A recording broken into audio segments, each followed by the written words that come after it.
So let's raise some troubling questions at the moment. Is there a plot to target our trains? Is the sabotage charge that is being made now backed by solid proof? Should the government wait for the probe to be complete? Will hasty theories now only spread panic? What's the truth? Lalit Chandra Trivedi is former GM Railways, Chairman Rail Division India. We'll be joined shortly by Sudhanshu Mani, creator of the Vande Bharat Express. Ashok Kumar is former Uttarakhand DG. I want to come to you, Lalit Kumar ji, because 18 such incidents reported just in the last 6 weeks. Could it be a coincidence, or do you suspect that this is part of a wider plot? Rajdeep, till such time the inquiry is completed. You see, in railways, the security of the tracks is primarily with GRP. With railway RPF force, there are two wings of security, RPF and GRP. RPF is for the protection of the railway property and GRP is for the law and order. So all these incidents come under state police, which has a wing of GRP under its control. Now the investigation and connecting the dots among the various, because they are spread over a bigger area from Maharashtra to UP and Rajasthan, so the role of NIA will also come in, because the state police role will not be possible for them to. GRP is a very skeleton force, and you see primarily in the railways. How do you see normally these obstacles are noted by the train driver? In fact, the very purpose of two crews exchanging all right signals, when they cross each other, they certify to each other that there is no obstacle on the track. But what happens between the two trains? All these culprits can always find a gap of 15 or 20 minutes where they can put such obstacles. No, but is it unusual? Is it unusual, sir, to have 18 such incidents being reported in just the space of 5 weeks or not? Certainly, it is. It is unusual, and it needs to be investigated, and dots needs to be corrected. Okay, let me just take that to Sudhanshu Mani, creator of the Vande Bharat Express. Mr. Mani, are you also surprised at the manner in which these almost every week we are reporting a couple of instances where, whether it's a cement block today, LPG gas cylinder are being reported found on railway tracks that could cause potential huge amounts of destruction and derailment? Are you surprised? No, okay, I'm surprised, but let me correct this list of these 18. If you have seen that list, you know, there are cases of juvenile criminality, of mischief makers trying to make U-tubes. There are cases of stone pelting on glass. There are cases of protests. All those are listed in that 18. So let's not go by the list. The recent two cases of the cement block and the LPG cylinder do appear to be serious. So I'm no one to say that it doesn't look like sabotage. First, because investigating agencies are looking into it. It is beyond the domain of railways. NIA is also looking into it, apart from other investigating agencies. Let them do their job. I will put one caveat that in previous all such cases till now, we have not been able to establish one case of sabotage. We have to keep that in mind. So we will wait for their investigation. Then two more things, if you have time. Go ahead. Right from the time when Balasore happened and a recent accident in Gonda, railwaymen have a tendency to jump to point to sabotage. It is in a way trying to diffuse their own responsibility. I'm saying it with full responsibility. And, you know, nothing was found in Balasore. There was this furor about a mosque nearby and so on. It was not a mosque. That's what we found out. In Gonda, there was railway officials saying that they heard a loud noise. Loud noise can always happen when there is a derailment. That was also not found to be a case of sabotage, as the police indicated later on. So what I'm trying to say, this is also a case where there is a tendency now to diffuse the responsibility of railways towards sabotage. I'm not saying it is not sabotage. Let investigating agencies find out. And if they do find out that it's a case of sabotage or terrorism, then it's a very serious matter.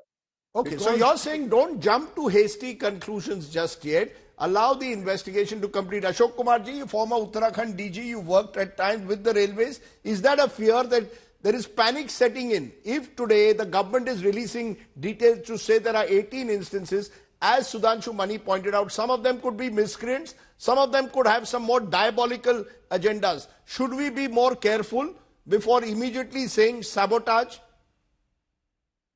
See, this exactly immediately we cannot say, but we go by indications, we go by symptoms.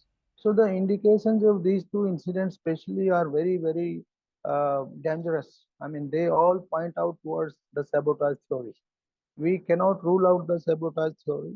Only thing is, finally, the outcome will have to be decided by the investigating agency. They will come out with some evidences, proofs. Right. But indications are like this: that why is there the cylinder is there? Why the matchbox is there? Why the explosive is there?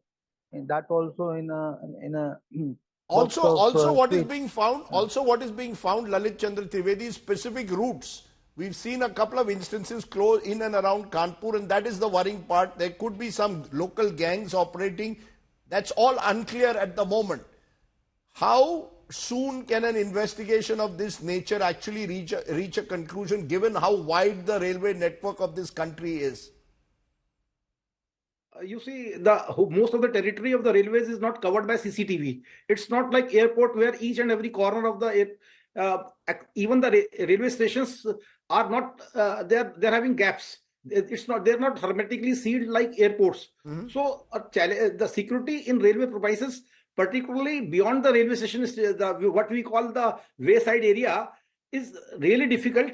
And the only institution we really depend for avoiding such cases are the gangmen, the patrolmen who are, and whenever the police gives us a lead that there are some vulnerable areas, they get some information that some terrorists or some such activity is likely to be there, then we resort to track patrolling, security patrolling. There is also a case when such cases occur in large numbers in Naxalite infested areas. When during one of my posting, we used to run a goods train ahead of a mail express train, so as to avoid. So we have various institutional mechanisms to avoid. No, but how easy is it? How How easy is it to ensure that these tracks are sabotage free, given the large nature of our network? Is it possible to be completely foolproof? No, not at all. Not at all. So, Sudhanshu Mani, is that the worry? That, as Lalit Chandra Trivedi, who's been a former GM Railway, says, in a country with a network as wide as ours, how do you ensure greater security against potential saboteurs? Yes. So yes, potential saboteurs can really cause damage. Solace is that not many such cases have happened in last decade or more. That we have to bear that in mind. We keep shouting sabotage, but we don't find that. But if there is somebody bent upon doing that, then it's very difficult to protect it by railwaymen and railway patrolling. It has to be an intelligence-based effort, because you cannot just patrol the track in wayside station. Our patrolman goes, trackman goes once a day at night. Even police cannot keep on patrolling it. So it has to be intelligence-based, and that's why I'm saying it's beyond the domain of railways. It's a law and order or anti-terrorist kind of activity in which intelligence agencies have to really contribute. But there is the larger worry, of course. I don't want to, do we separate this from the accidents that have taken place in recent weeks? There have been accidents or recent months, there have been accidents that have been troubling, so-called consequential train accidents, which are those that have serious repercussions. And I'm looking at 2016 now to 2022, 23. Every year, we are finding a fair number of these accidents. Should that be the real focus? Not all of them are linked to sabotage. Some of them are linked to derailments. And that should be equally troubling, surely, Mr. Mani. No, let me correct you. If I'm not wrong, not even one of them is linked to sabotage, established sabotage. That's right. So it's not all, it's not. So that's also important. So the safety has to be detached from this. These are worrying incidents. Let intelligence agencies and security agencies do their job, find the culprits. But the safety of railways is another matter which needs more focus, as we have discussed earlier in your program after those accidents. Kavach, artificial intelligence, improvement in track maintenance, funds are not a problem. So that needs that's another focus area. That's I don't think we have to So we have to link it with separate. this We have sabotage. to separate the need for anti-collision devices like Kavach, which will guard against derailments. Separate them from the suspected sabotage. Mr. Ashok Kumar, how long do you think an investigation of this kind would take? There's already now reports that ISIS is being suspected. The NIA will come into it. Should this be, should there be greater calm, as is being suggested by Sudhanshu Mani and even by our former GM, that let's be a little bit, Lalit Trivedi, a little calm. Ashok Kumar ji, am I right? That we don't need to jump to conclusions just yet and say ISIS is involved. See, we don't need to jump to conclusions. That's very right, Mr. Sabdeep. But we cannot, be calm. If such things are happening, we have to be on the alert. We have to have our best agencies on the job. How long would an investigation like this take in your view? Sometimes it happens within 2-3 days, and sometimes it will take 2-3 months. It's all about how the case is cracked, how many leads we have. But this whole thing of blaming ISIS instantly, we are still not clear where ISIS is coming. Do you really think ISIS could be involved in this? See, I don't know. I cannot say as of now, because ISIS philosophy of lone wolf attack, that can point out to these things, but we cannot say as of now, because unless the investigation is over. Secondly, ISI has a track of having sleeper cells and masterminding such things. I was with SP Railways in 2000 in Moradabad, and in the whole belt we used to have 2-3 cases of this cutting of railway tracks. That time also, it was suspected that ISI modules could be there.